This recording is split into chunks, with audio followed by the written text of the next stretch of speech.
Shut the fuck up!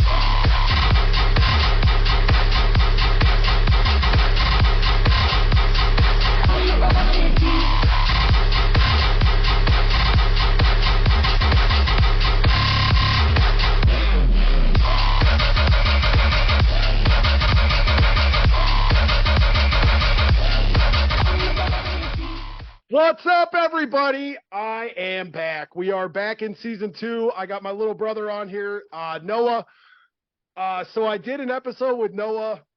He was actually the second episode that I ever did, and I was on Wi-Fi. We were just talking about it a minute ago. It was all pixelated. We had a bad connection. I had to scrap the video, and I've been trying to get him back on. He's a busy man. He's making moves. So I finally got him back on here. I just wanted to have him on, man. It's my wife's little brother, and I fucking love this kid. I've grown to have a huge heart for him. He's doing big things. We're going to get into some of that. He served some time as well. But, you know, I talk with Noah quite a bit while I'm out on the road and when I'm at home, and we've gone up to Cleveland to see him once at this point. We're shooting to get back up there to see him. But I love you, dude. Like you're a good dude. I love your fucking sister. I love that you're her little brother because you're just cool to fucking talk to. I can sit back and shoot the shit with you through real quick and tell everybody, like, where'd you grow up? What was life like growing up? And we'll go from there. Well, I grew up in a little city called Lakewood, Ohio. It's just on the border of Cleveland and just on the west side of Cleveland. It touches the west side of Cleveland. I mean, I had a normal life growing up. It was, you know, I have two brothers, Owen and Luke, and my sister, my older sister.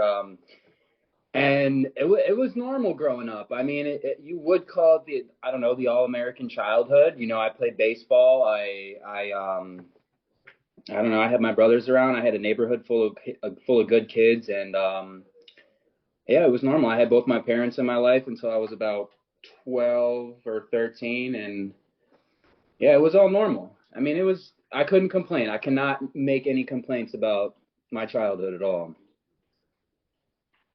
So when did you start getting into trouble? Like what did you start doing? What was the kind of catalyst that got you into? So I started to get into trouble when I first heard that my parents were going to split. And, you know, at the time you think like, that's never going to happen. Like, you know, you can't even imagine something like that. And so I started to get into trouble and start to drink and kind of smoke at around 12 or 13 years old. 12 or 13 years old. It was, you know, it was kind of like maybe a 1 day a week thing and maybe 2 day, you know, weekend kind of thing, you know. Yeah, it was, it started out as, you know, something that I never would thought would turn into a serious problem down the road. And, right. I mean, it later did. And, you know, I'm here now and I'm happy that, I actually went through everything that I went through. And, I wouldn't be who I am today if I didn't, you know, experience a lot of the things I have. Well, I appreciate you saying that. You and I have had this conversation actually, and like I've said on numerous other episodes, you know, if you can't learn a lesson in what you've been through and you can't take away the positives even from failure, then you're never going to grow. Like it's part of success, dude. So, absolutely. I mean, once you can recognize that, you know, there's a lesson in everything. Once you can recognize that and once you see it and once you can kind of build from that, and it'll just do nothing but help you progress. And I think you've done that. Like I said, we talk quite a bit while I'm out on the road. And you know, you've had some hiccups, and that's okay. I've had hiccups, you know, right. In the 10 years I've been home, I've had multiple hiccups. But with each of those hiccups, I've turned around and learned my lesson. You know, I've been able to look back and say, you know, it's okay. Like, and you don't beat yourself up over it either. And I know you made your sister and I nervous the last time, and we're not going to get into details, but you got so down on yourself about what had happened. And I kept trying to tell you, like, dude, it's okay. And that's what I want to, anybody listening to this needs to understand. It's okay that you fuck up. That's part of the process, you know? So, no, I love the old I love the old adage or the old saying, the man on top of the mountain didn't just appear there. You know, No. it takes fucking work to get to the top of that mountain. Um, so what? So where were you? Let's just go through briefly. Where were you locked up at, and what were your charges, and what led you to be there? So, you know, from our last video, I've actually grown since then. So it's, I think I have like a clear mind now to speak. You know what I'm saying? And it all started. The whole case stemmed. Well, the first original case was I used to actually paint graffiti a lot, and not to say that I'm good at vandalizing things, but I mean I am a talented artist. I am a talented artist, and my first charge came from in 2018. I was caught on top of a 2 or 3 story building, 2 or 3 story building on top of a billboard, painting the billboard. Cleveland police got me. That was my first. They charged me with felony 5 vandalism and felony 5 possessing criminal tools. I went on the run for that once I got bonded out, and then later on down the road in 2020, I was at Michael J. Zone, a recreation center and park on the west side of Cleveland, and I was belligerent drunk. I don't, you know, like I said, I remember snippets of that day, like if that's the best I could explain it. And I took, you know, somebody's bicycle. You know, I was so belligerent drunk that I thought it belonged to my little brother at the time, which actually wasn't even close to. It was not even close to, you know, being my little brother's bike. And I noticed that. He When had I a sobered huffy, up. and you took a Schwinn. And it was not even the right. It was not even the right person either. You know. And I look back on. I'm like, oh man, you know, alcohol can do some crazy things. So that case in September of 2020. They posted it on Second District Cleveland Police Facebook. It got like 1.6K shares, and people that I went to school with were sharing this. People that I've worked with were sharing this, and my dad actually, you know, I love him to death, but my dad actually called Second District Police and was like, "Oh, that's my son," and I'm like, you know, he thought that his name would be protected and that, you know, it wouldn't be on the paperwork. So when I ran for a little bit. I stayed in hotel rooms with the girl that I was dating at the time, and then I like tried to go hide in rehab. Just honestly, at the end of the day, just that's being a coward, you know. And I was Well, like, it's a, but you're also, dude, when you're in that mindset, and because I remember I've started writing a book, and I just literally did a chapter about how, like, when you're fucked up in that mindset and you're not thinking right. Like no, it's anybody that's ever been to jail will do any fucking thing necessary to stay out of jail. Jail is the worst place on fucking earth, especially county. yeah, Especially county jail, oh yeah, bro. Like, absolutely, just bypass my county jail time and send me to prison by all means. absolutely. Oh, I can't stress that enough. But but I get it, and like people don't understand that, like, because looking at it from like an outside point of view, you're like, why? That's fucking stupid. Why would you run? Like, you're an idiot. Like, it's gonna Yeah, catch up with you. The way with technology and things today, like, you're gonna get caught and you're gonna get railroaded for running. But people don't understand, like, you don't want to go to county jail. no, it is not fun So at all. There's nothing no. fun about that place All at right, so all. you're running, and then it finally catches up to you. Your dad had. So I get caught at Kent State University. I don't remember getting caught there.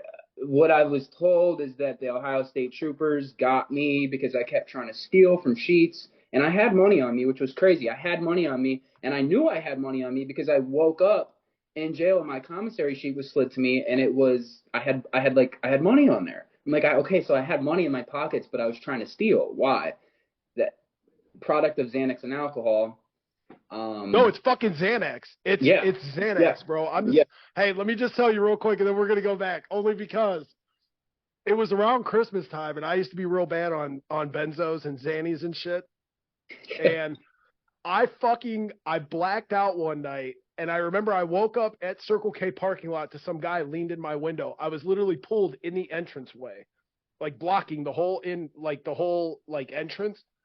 This guy's leaned in my car and he's snapping his fingers. He's like, dude, are you okay? Are you okay? And I came to, and I was freaked at that point. I'm like, I just blacked the fuck out and drove down here. I get back to my place. I end up passing out. I had one of my buddies that was staying with me. It was around Christmas time, dude. And the next morning, I woke up to every fucking Christmas decoration, all the inflatable shit that was up and down the street that I lived on.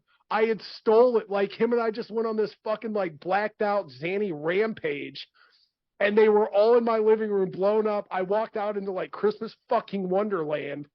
It was wild, dude. Xannies are fucked up, dude. Like the fact Yo, that they're a legal drug for fucking people blows my mind. absolutely. It's the It's the devil, I Xannies. think. That's why you were stealing shit, was the Yeah. Xannies. So I got caught there. Apparently the state troopers saw that I had a robbery warrant out for Cuyahoga County, an arrest warrant, and they took me back to Cuyahoga County. I woke back up in Cuyahoga County Jail, downtown Cleveland. Uh, I went through my hearings, I went through pre-trials and everything, and I ended up just, I was on camera. I was on City of Cleveland cameras. You can't go in there and try to fight a case that, first of all, you straight up did. You're straight up guilty. There's no denying it. You're on video, audio and video. So like I said, I went through my hearings there. I got sentenced to 2 years originally, and later down the road, I didn't get any jail time credit, so it ended up turning into 2.5. I was rode out from Cuyahoga County Jail. I had my picture taken at Lorain, and if any of you guys know, Lorain is the northern part of Ohio's the reception center. So I took my picture there, but it was closed at the time due to COVID, and it was an APA supervision camp at the time. So they sent me to CRC in Orient, Ohio, which is the southern half's reception center for prisoners. So after I was at CRC, they took me to Ross, which is a level 3 closed security in Chillicothe, Ohio. I did a little bit of time there, and then I was later rode out to a medium minimum in Caldwell, Ohio, and that was Noble Correctional, and I finished my time out there, and I came home from there. So there was something from our first episode that I wanted to talk to you about, because I watch a lot of YouTube documentaries on different prisons throughout the state. Now, I was never in a southern prison in Ohio. I went to Lake Erie Correctional, but I've run into a lot of it's fucking weird, dude. Like, guys in jail will pull any fucking leverage they can to flex on an outsider. And it's wild that, like, in Ohio, there's like a north and a south, and if you're a northern boy in a southern fucking penitentiary, like, you get fucking like rode on, bro. Like there's like this fucking it's wild. Like, you're all from fucking Ohio. It's not like you're a fucking sex offender, but it's like, if you're a north boy in a southern prison, or you're a southern boy in a fucking north prison, they fucking, like, they gun for you, dude. It's wild. Did you run into anything like that while you were down there? I mean, yes and no. Like, they'd make a comment or something. Like, I remember one day, there's this I remember this. He was from Columbus, actually. He had a mouthful of golds. He was of course he did. Yeah, and he's like, where are you from, white boy? And I just told him, I'm like, bro, I'm from Cleveland. I said, I'm not worried about any of that you're talking about. I'm not worried about none of it, bro. And he's like, oh, and then it stopped. Like, sure, I'm not gonna let somebody speak to me how they want to. You know what I'm saying? And I'm not letting that happen. And once they, I got into fights down there. Yeah, I got into it, but it wasn't, honestly, and I hate to put it like this, but compared to, I've never been to any other state correctional institutions, but, I have a lot of friends that have, but from what I've heard, the Ohio Department of Corrections is extremely watered down. And it's compared to a lot of other states, it's really not as not as bad as you would think it is. You know, like going there, you'd be like, oh, I'm going to prison. Like this is going to be crazy. Like, Well, no, I mean, I did an episode with a buddy of mine that I've known for years. He went through Rikers. Now, Rikers is New York City's intake facility. It's kind of like yeah, their Lorraine, but it also serves as a county jail, I believe. yeah, Yeah. And he straight said he was like, it was his fucking second day on the range. He was on the third floor, and some dude got fucking tossed over the range. yeah, Like, and he said he was like, Chris, I've never been so fucking scared in my life. Now, obviously you were in Ross. Ross is kind of fucked up too, but I've watched documentaries on Ross. That fucking warden doesn't put up with shit. Like no, the warden no, at Ross is a fucking gangster. Like yeah, he's straight up he's some cowboy Bruce Wayne motherfucker. Like I don't know if you ever had any run-ins with him, but I know but there's also shit that goes on at Ross and I I don't know if Ohio's is as extremely watered down. Maybe it is, maybe it isn't. I mean, I've talked to guys that were locked up in California. Sonny Von Cleveland was just on. He was locked up out in California. He was locked up in Michigan. He was locked up in Ohio. Like Rikers, my buddy Ryan, he was locked up in fucking Rikers in Ohio. Like I think prison's prison. It's it's what you make of your time. It's who you associate with. It's what you do. If you stay the fuck out of the way and mind your own business, which is for anybody that's looking at potential jail time that might see this, that is rule number one. Don't get in there and start trying to make moves. Don't get in there and try and be a fucking kingpin. Like you mm-hmm, go, you do your fucking time. You make sure you eat every night and you fucking get out as quick as you can. yeah, But as long as absolutely, I mean, as long as you go in there with that mentality, I think you can kind of stay the fuck out of the way. Obviously, there's gonna be, it's like rolling the dice, dude. There's it's I went down there and I honestly, for the most part, I got along with everybody. I really never had a problem. And yeah, I mean, yeah, like I said earlier, yeah, I got into fights and everything, but I mean, that's prison, that's jail. yeah. It's but my biggest thing is like I don't know where I was getting with that, but um, I don't know. It's just don't get in trouble. Like this, like Just just stay the don't get fuck in out of trouble. trouble. I thought like coming home, like, oh man, this is gonna be so hard to stay out of trouble. And the biggest thing too is like everybody when they think they're going to prison, like, oh my God, this is gonna be crazy.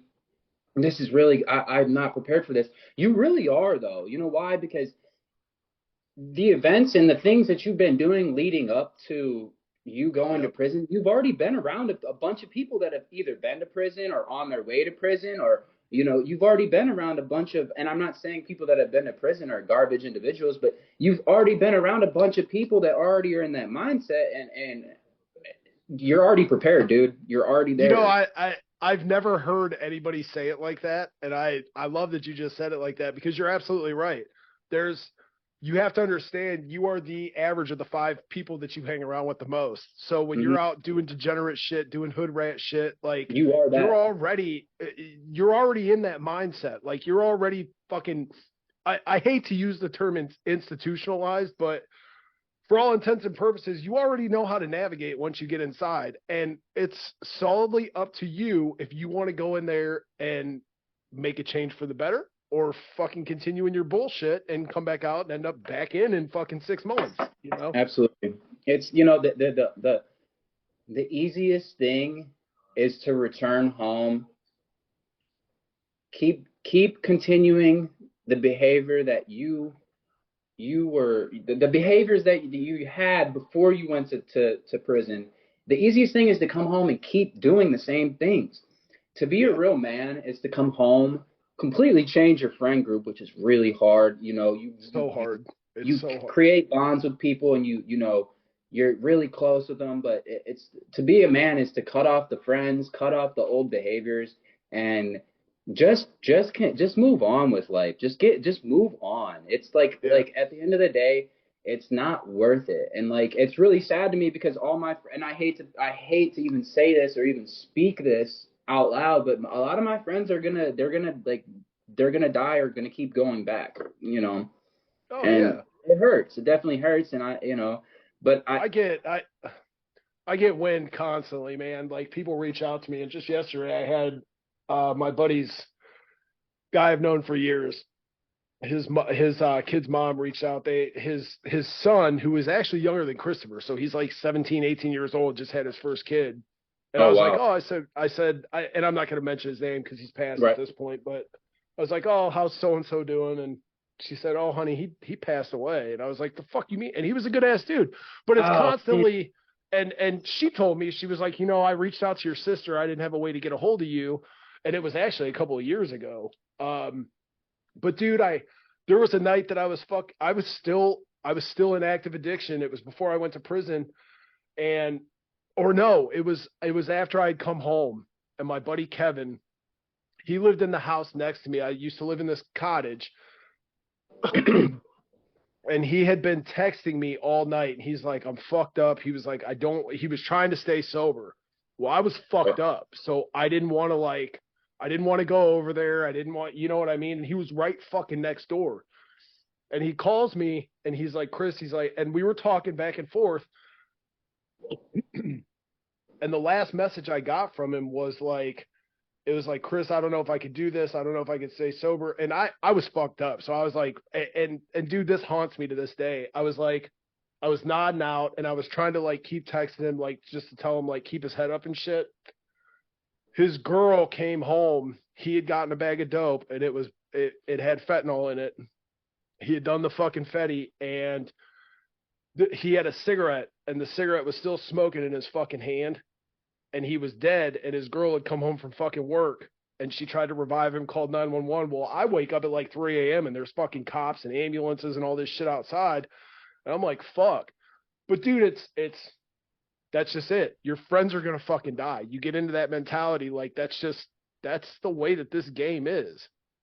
yeah, it So definitely is. And like my whole like I'm not gonna say my whole body, but I have ink all over me that's just for my friends and just stuff that I've went through. And it's just, you know, the one of the last things I said to one of my friends, and God rest his soul, I was like, dude, because I called him. I called him one day, and the dope boy answered. I'm like, who is this? I'm like, what? I'm like, give so and so his phone. He's like, bro, I'm keeping it real with you, man. Your homie just sold his phone for a 20 rock, and I'm like, oh no. I'm like, dude. and God rest his soul, man. But no, the last one of the last things I said to him was like, dude, you're a crackhead. You're a fiend, bro. You're like, bro, what the fuck is wrong with you? And he sent me like a little reel on Instagram like a day before he died, and I think I just double tapped it to like it, and you know I found out somebody posted like, I can't believe this has happened, and it's a picture of him and his kid, and I'm like, and this dude that posted this plays a lot, like he plays too much, like he thinks shit's like he jokes about fucked up shit, Yeah. and I message him. I'm like, bro, that's not funny, dude. Like, he really has problems. Like, and he's like, no, I'm really sorry, bro. And that's all he said. And I'm like, no. Like, and that has haunted me for so long, that the last thing I said to one of my closest friends was just, fuck you. You're, Oh, you can't, and you can't get hung up on that, dude.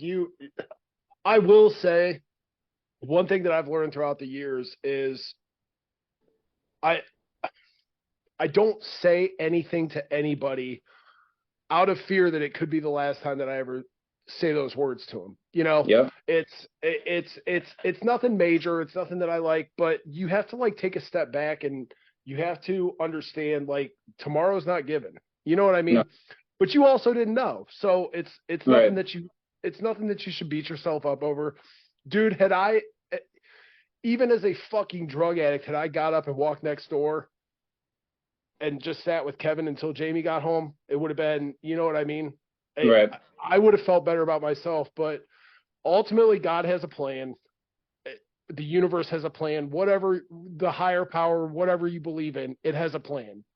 And you're not going to control it. There's No. nothing you can do. If he was meant to go out, if your homie was meant to go out, they're going out one way or another, dude. Like Yep. it's predetermined. So Yeah, man, that's fucked up. Those are fucked up situations. And that's just it, dude. Like, even on the back end of having a drug addiction and the back end of being incarcerated, there's so many people that I've turned around and I've asked some of the homies with that I was locked up with, or asked some of the guys that I used to run around with, like, oh, what's so and so up to? Oh, bro, he passed away. Like, and it happens at such an exponential rate nowadays. Like, you can't even fucking keep up with it, dude. Like, Yeah. fentanyl is literally killing people by the fucking thousands every day. Yeah. It's either the people that you were incarcerated with, it's either fentanyl, gun violence, or alcohol related, or Yeah, suicide. One of bullshit. the four, it's all, it's Yep. never, it's getting to the point where almost like, I'm 25 years old. It's getting to the point where I'm thinking like, are any of my friends ever gonna die naturally? Like Yeah. it's like that's the thing. And like, I was asked the other day, not the other day, a couple weeks ago, by by my boss, like, oh, well, have you been putting money away in your retirement fund, your Roth IRA? And I'm thinking to myself, because actually some kid that I grew up with the same day that he said that passed away, and I'm like, man, I don't even know if I'm gonna make it to that.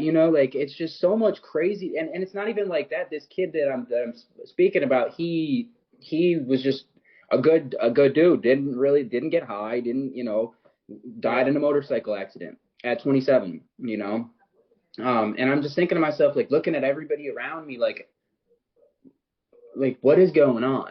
Like what like am I gonna make it? I mean, I know I'm gonna be fine because I'm doing all the right things and everything, but it's like it's so hard to look around you and even believe that you'll make it to 70 years old. Yeah, dude, but I want to touch on this real quick because when you're in the midst of all that bullshit, you're not thinking about your future.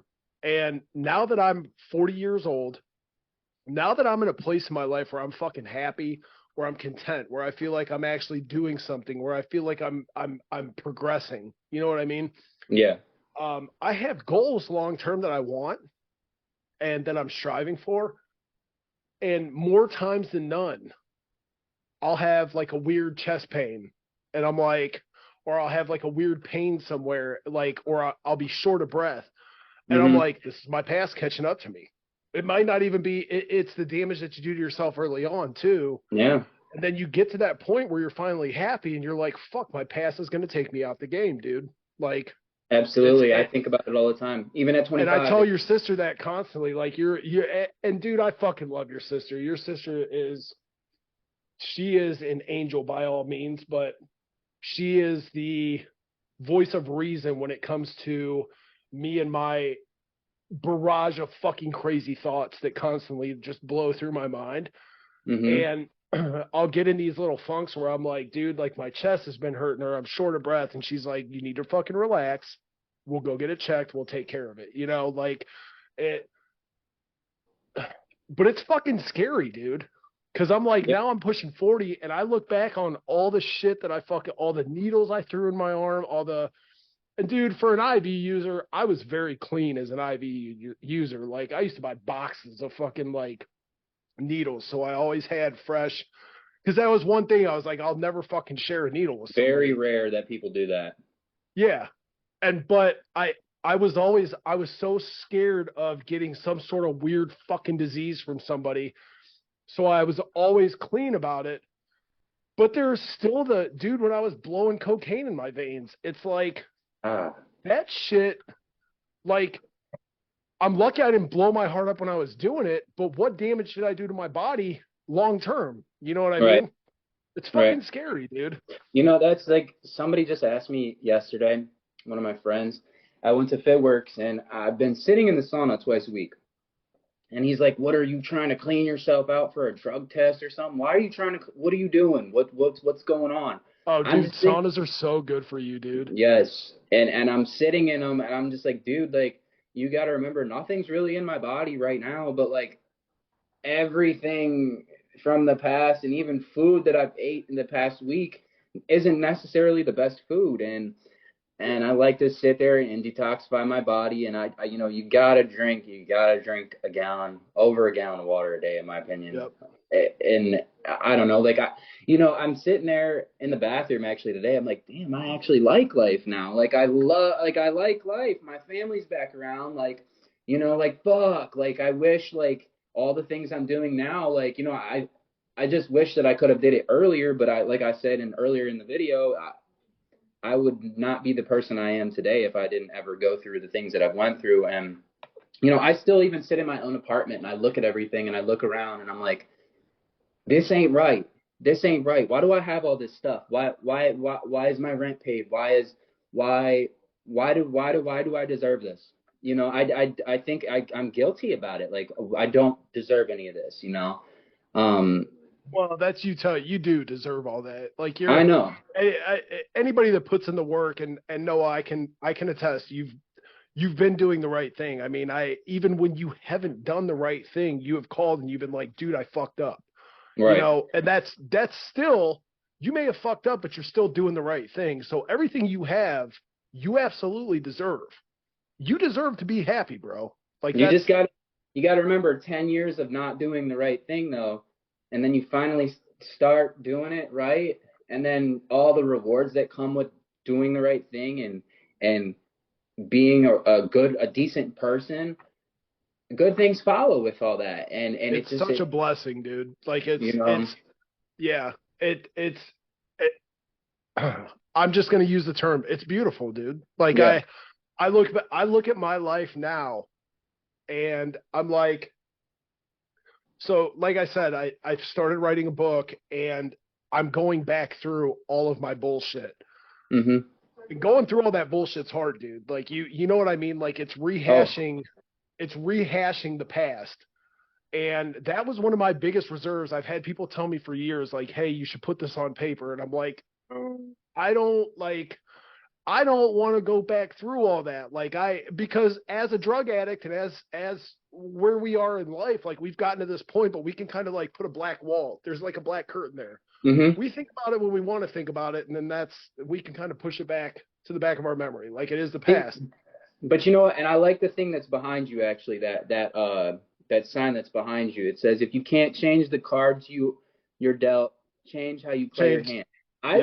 I was dealt a decent hand, and I fucked up how I played it, and Yep. that's my fault. It ain't nobody else's fault but me. And you know, the biggest thing with healing, in my opinion, is after, you know, because you know we've been through very similar situations. The biggest thing for healing is you have to put that down on paper, and you have to write everything from growing up, Yep. from growing up, where you grew up, how you grew up, your brothers and sisters, your family, and when it all started, when you went wrong, when you know that. And that's, I'm actually doing it right now, which is crazy that you're speaking about that. I'm doing it right now, like not right now, but you know, I'm in the process of, I have a little composition notebook that I'm writing everything down, and it's hard. And I stopped after about 2 pages, and I'm like, I'll revisit this, you know, and I'm going to keep revisiting it and keep Yeah. revisiting it, you know, and, you know, just edit it where it needs edited eventually. And that's a part of healing, seriously. And, you know, another thing that I want everybody to know is coming home, or if you've been home for 5 years or 10 years, whatever, you have to heal where you were hurt and where you've hurt other Yep. people. You can't run. You can't run from Yeah. your problems. None of that. It's not going to work, you know. And at the end of the time, at the end of the day, not time, excuse me. You're just at the you're avoiding healing. At the end of the day, that's what it is. You're avoiding things, and Yeah. you got to step up and you got to face everything. You got to face everything. No, That's listen, I've never liked AA because I hmm think it's real clicky, and NA is real clicky, and it's real like I don't know, it's weird, and but it works. it So does. if you can take and dude, I have read the big book 100 fucking times, and if you can take the lessons from the big book, I've literally I have rebuilt my life and done what I have done, just incorporating the principles from AA. Yes. And and you know, learning to making amends and building relationships and forgiving yourself and so on. It just everything that the big book talks about. You don't have to go to AA meetings. Like it's great, but if it doesn't work for you, it doesn't fucking work for you. But it is. It's part of growing, dude. And you have to be able to revisit your past. You have to Hmm. look at the face and say fuck you. Like you have to, you know what I mean? Like Right. it's just part of growth. And you know what's funny too is uh one the kid that I went to school with, he I'm not gonna mention his name. It doesn't even matter, honestly, he's relevant. But he shared that when I was all fucked up and drunk and on drugs, when I caught that robbery case, he shared it and was like, I went to school with this loser ass bum drug addict and just Hey, everything he could possibly say. And I messaged him just actually a few weeks ago. And I said, you know what, bro? I said, thank you for saying that about me, dude. I said, thank you. Because you know what? I'm proof that I'm living proof that people can change. And he's like, oh man, I forgot about that.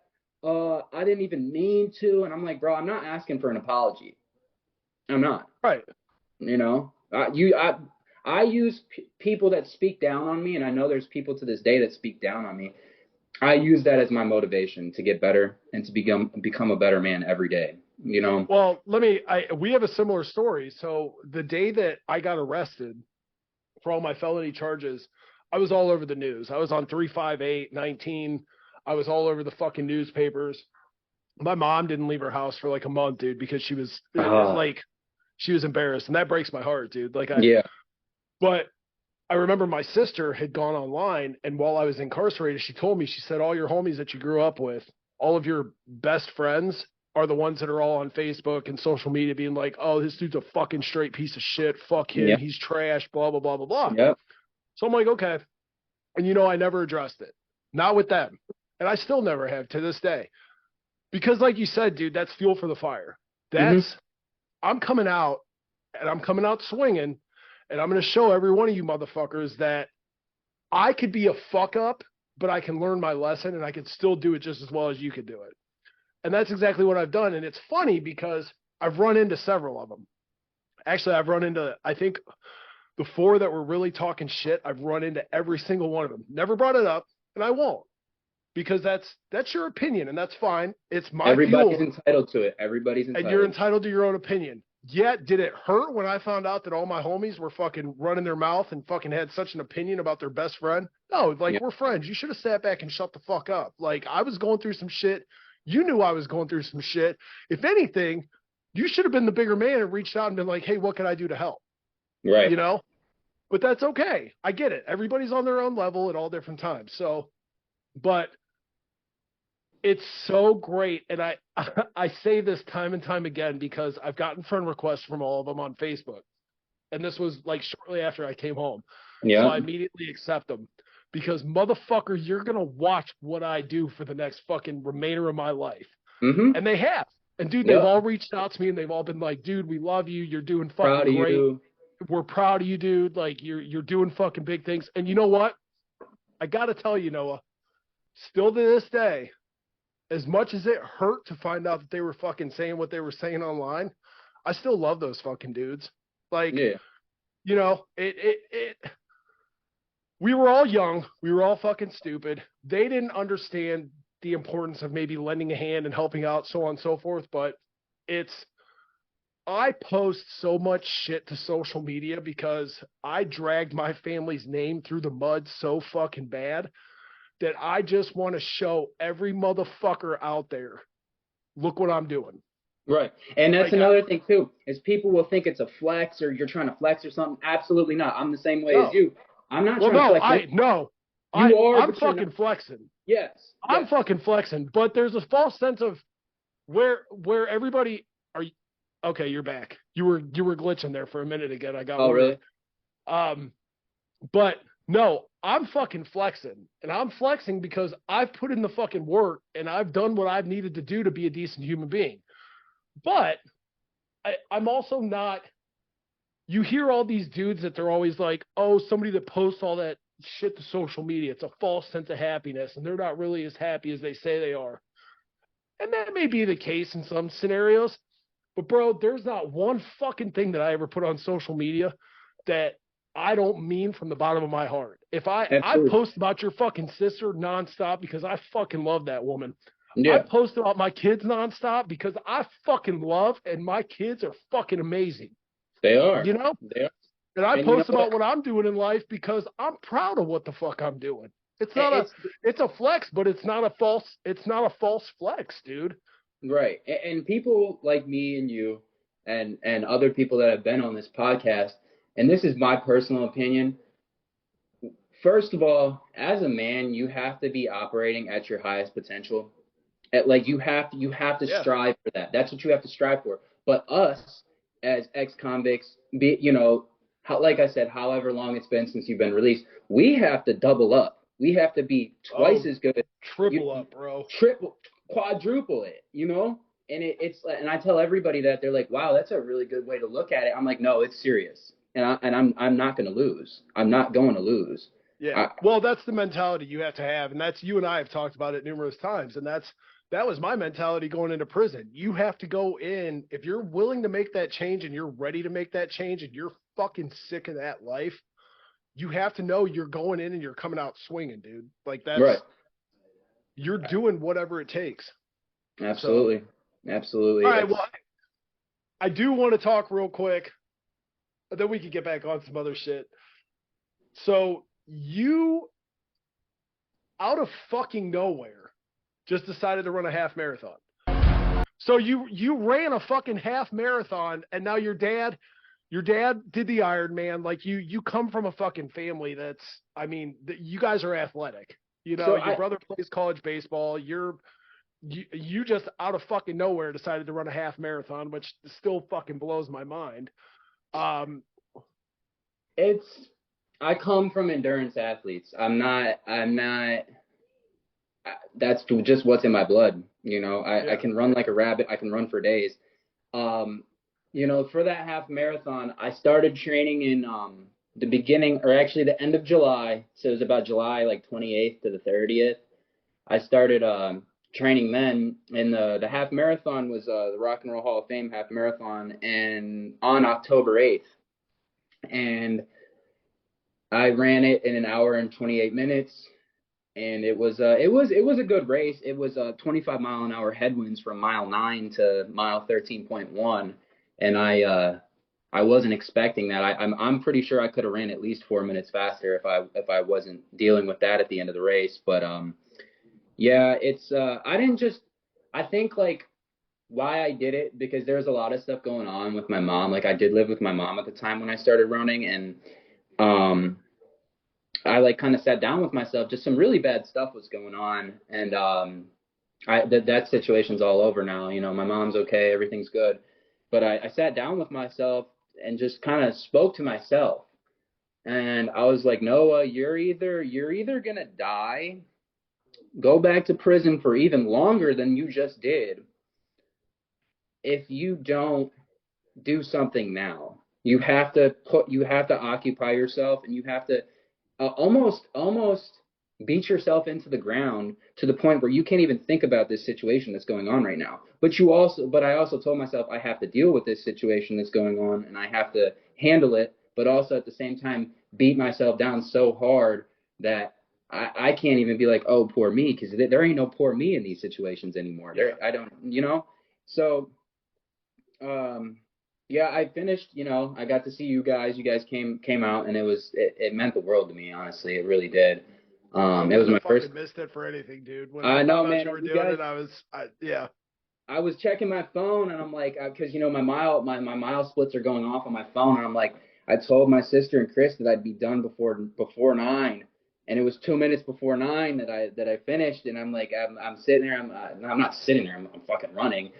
But I'm like, I gotta hurry up. Like I said, 9 o'clock. I said I gotta stand on that. It has to be before 9 o'clock that I finish. So yeah, I came in at 8:58 in the morning, and yeah, it was a good day. It was definitely a good day. It I was, have man. I was super proud of you. That was I'll tell you what, there is, and this is it's another just it's an opportunity of growth. I don't know. It's I fucking love watching the people that I love succeed.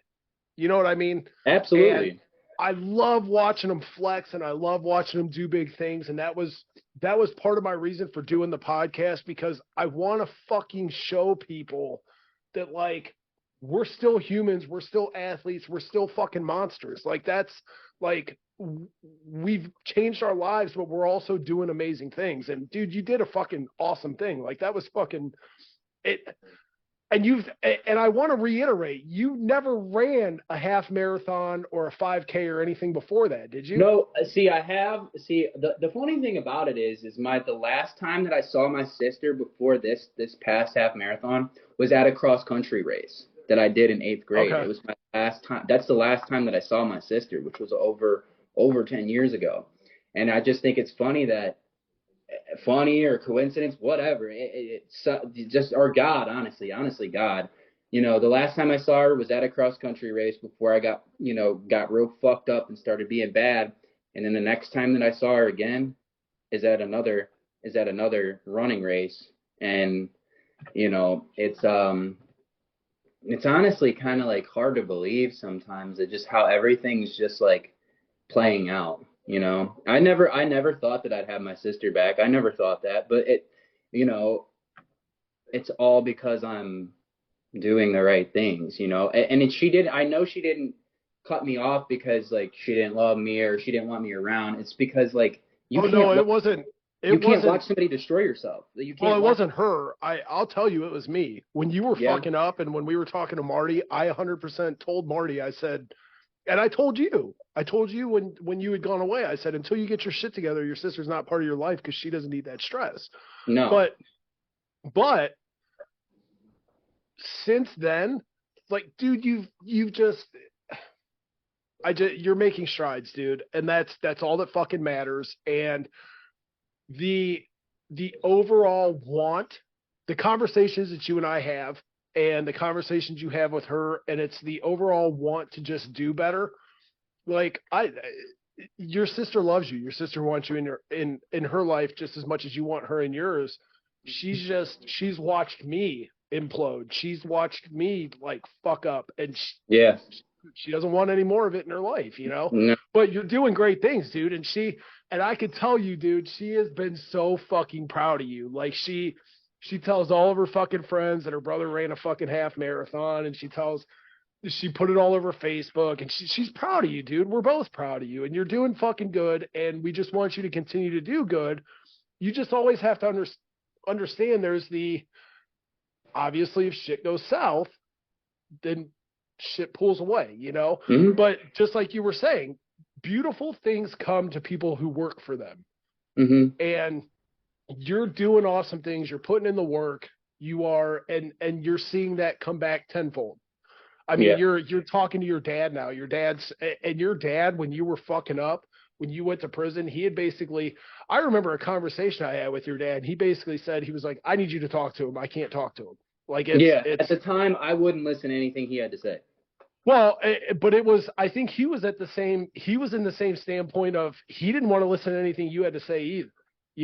And that's Yep. Marty, and that's fine. But it's, um, but you're seeing these relationships come back around. Like, and that's, and I want to touch on that real quick too, because, when you start putting in the work, you'll start seeing rewards, you know? Absolutely. It may take a while because, hey, you fucked a lot of things up in your past. I fucked a lot of things up in my past. My Right. mom, my mom has no reason to speak to me still to this day, and my mom and I have the best fucking relationship we've ever. I talk to my mom for 2 hours a day while I'm out on the road. It's your mama though, she'll It love is, you but I so. mean, but it's Yeah. but it's those relationships come back around. If you're willing to put in the work, and I encourage anybody listening to this, if you have a strained relationship, put your best foot forward, continue to put your best foot forward, and just put in the fucking work if that relationship means anything to you. And the relationship with your sister has obviously meant something to you because you've put Right. in the work. Absolutely. And that's the biggest reward. And I tell everybody that since I've been out, the biggest thing that God gave back to me since I've been out is my little brothers, my sister, you know, and he blessed me with you and it's dude. Honestly, if I didn't, I don't have like anybody that's been in the same situation and you're married to my sister, you know, like I think everything happened for a reason. Yeah. Everything was lined up in the exact order that it needed to be. And I think Well, everything, yeah. you know, it all worked out. And I have a good example sitting right in front of me. And we've been on here for a while, and you're just the best example that I've had since I've came home that's been in the same position because, you know, a lot of people that come out, they have all these people telling them how to do things. And I don't want to listen to that because you've never been in my shoes, you Yeah, know? it's all POs and it's all bullshit. Like Yeah, yeah, they don't know. They you know? yeah. But it's everything. Life gets better. It really fucking does. And you know, I just, walking down the street, I'm breathing.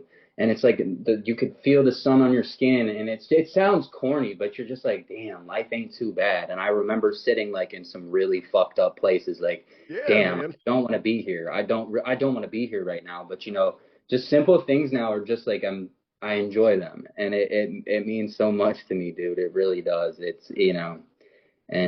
like You learn to appreciate you learn to appreciate the little things. yes, That's how you absolutely. know that's how you know you're in a good spot.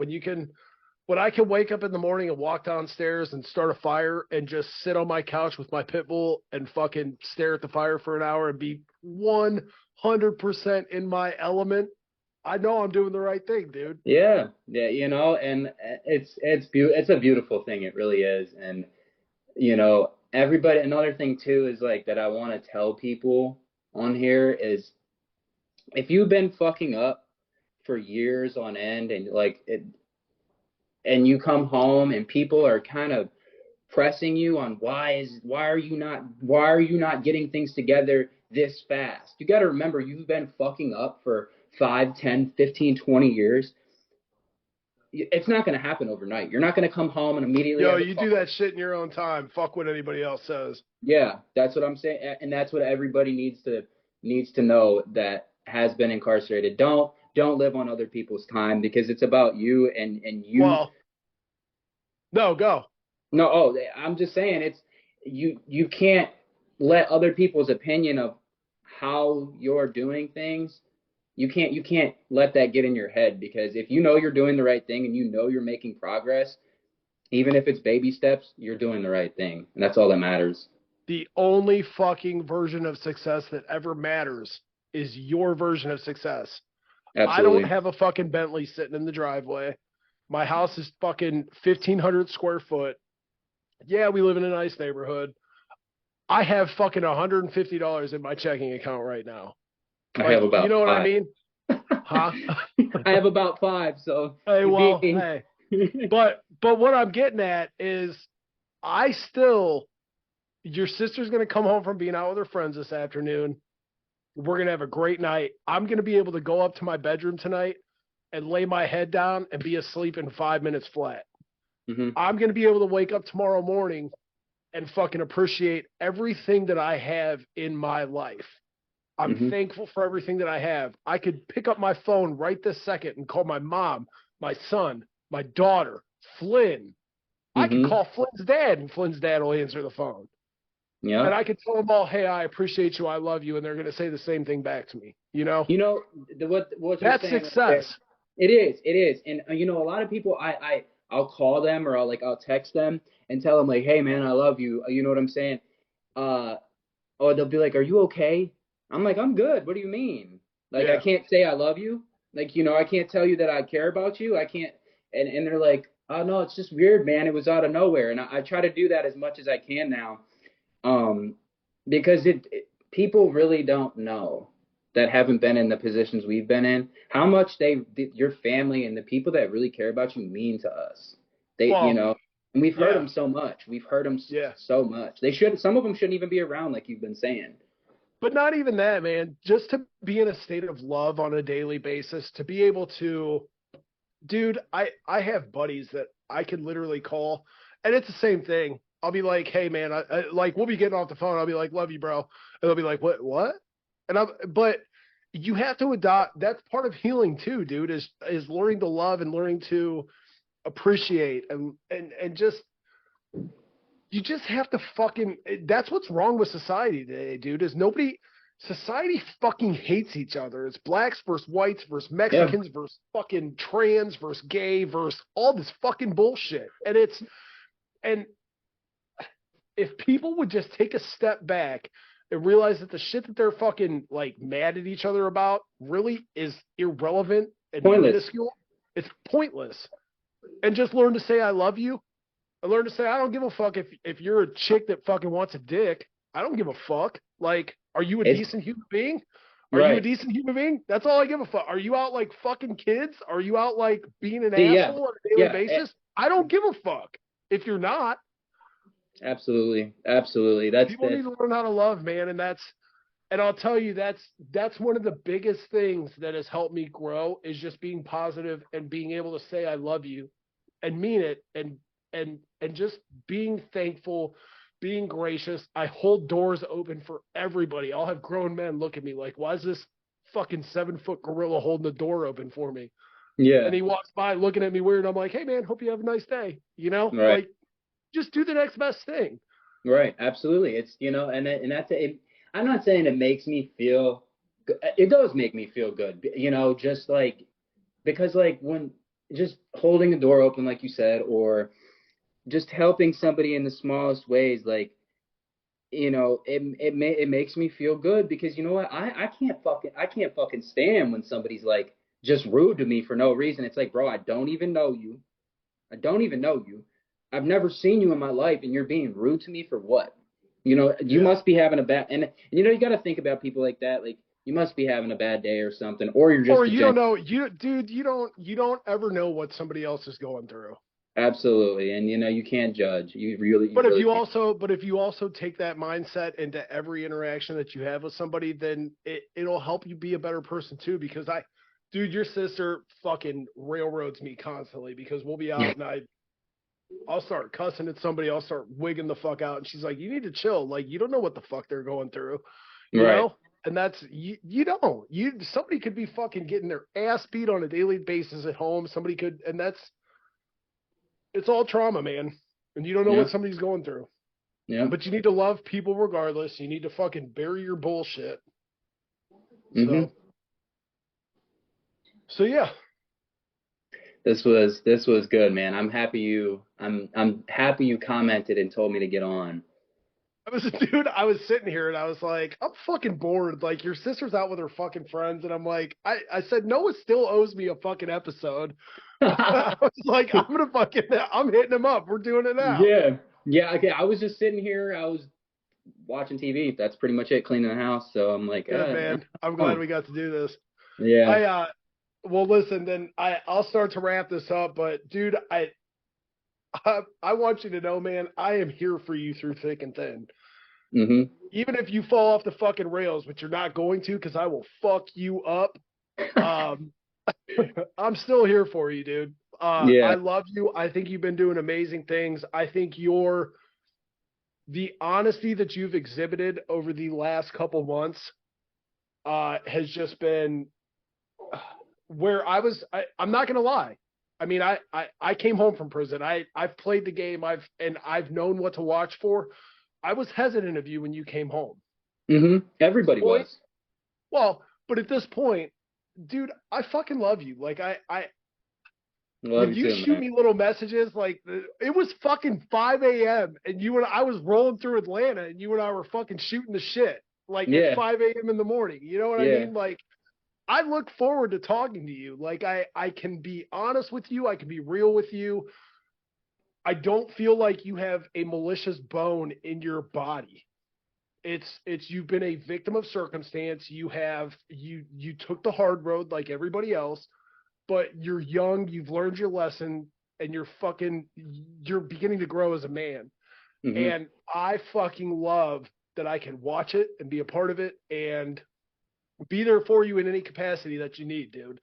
Um, and I will always be here in any capacity. If your sister, because she drives like shit, gets in an accident and passes away, I'm still here for you. God Right. forbid. We're not Right. not to even say that. I shouldn't have Right, even right. said No, it. I know. It's But dude, it's the same with you, man. she's a Dude, shitty driver though. Hey, I was gonna say that too when I was coming home from the race with you guys. I'm like sitting there, I'm like, you good? Like, are you good? Like, Her fucking dude, we took her mom to breakfast yesterday morning, and her mom yeah. literally on the way was arguing with her the whole way, and she's like, "Will you pull over and let Chris drive?" She's like, "You're scaring the shit out of me." Yeah, I But was no, like, man, I not to get off topic. No, I fucking love you, dude. You're a love you too, great man. kid. I've loved watching you grow. You running that fucking half marathon, and it was right after another guy that I had on. He was the James Anderson. He ran Hmm. an ultra. It was 100 miles, and it was Yeah, I literally saw the that. day he finished. You finished the day after, Oh, or really? you went and ran your half marathon the day after. So it was a lot of like emotions. It was a lot of like guys that I love doing awesome things, and Hmm. I just I appreciate you, man. You too, man. Seriously. Anytime you want to call, I'm here for you, dude. I got So I got for people on here, my Instagram is hold on just a second because anybody that wants to reach out or has any questions, my Instagram is Noah OH216. And if you have anything that you just want to bring up or talk about, I'm always here. I'll answer. tell you what I'm gonna do. Christopher, my son, Mhm. which I'll plug him real quick. It's Webmaven. You can go to the plugs page. He's got a link on there. If anybody needs web design done, Chris, he does it cheap. He's a college student. That's how he's like making his money in college. He does a great job. He built my website, webuildmonsters.org, but he just put a plugs page up. It's called The Plug. If you go on to webuildmonsters.org, I will link your Instagram into the plug. Okay. And then anybody that wants to reach out to Noah can hit him up on there. Um, he's a great dude. Like he's got life experience. He's not a dumb kid. He's smart as fuck. He does some dumb Appreciate shit, but we all do dumb shit. So it. Thanks, man. Listen, Chris, dude, I love you, man. It's great that everything is going. Everything's okay again. You know. no, man, anything you need. I mean, outside of the last $126 I have in my checking account, I'm here for you, brother. I appreciate it, man. We're gonna make it. Hey, we're gonna make it big at some point, and then that shit At won't even some matter. point, But one day. so, all right, brother. Absolutely. Well, I love you. I will let you get off here. Hey, to anybody, I'm gonna plug Tinder real quick because that's where I met Noah's sister. She's the Tinder, and no, thanks for checking everything out today, guys. Noah again. I love you, man, and we'll check you next time on the jungle. Thanks. See ya. Peace. Shut the fuck up!